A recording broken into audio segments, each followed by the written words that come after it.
I was just casually enjoying the game when, by chance, I had 2 Heimerdingers sitting on my bench by 4-1.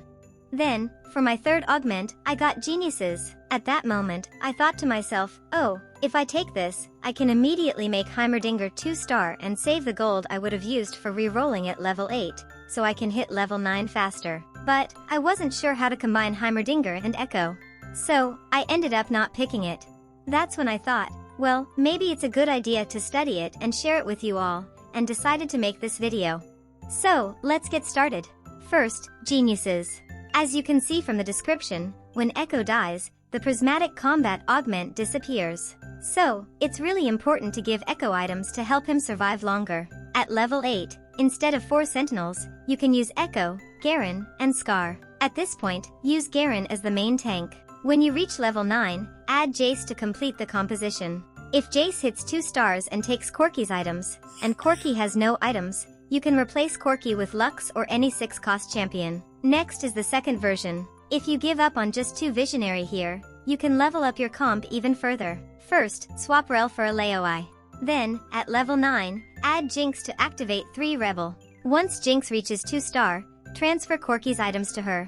And when Corki has transferred all of his items to Jinx and is left without anything, replace Corki with Jace to complete your final composition. Next is another prismatic team-up augment, What Could Have Been. This one is the only one with a good rating among the 6 team-up augments. I've even heard reports that Vander's health exceeded 5,000 in the late game. If you want to use 6 Dominator, go with the setup as shown here. Use Mundo and Vander as your main tanks. For Silco's items, the best stats I've found are Shojin Nasher and Shojin Jeweled Gauntlet Guardbreaker. Also, if you want to go for 5 Black Rose, just remove Ziggs and Blitzcrank from the field. If you have a Dominator emblem, you can use Malzahar, but I personally prefer filling up the front line and using 6 cost units. Next is Menaces. At level 8, set up your comp as shown here. Since you can activate 6 Dominator without Mordekaiser, it's a good idea to turn on 6 Dominator. I placed Powder behind Mundo because she can bring redemption. At level 9, add Mordekaiser and LeBlanc for the final setup. However, I personally prefer removing Shaun and using 6 cost units instead. Next is Betrayal and Martial Law.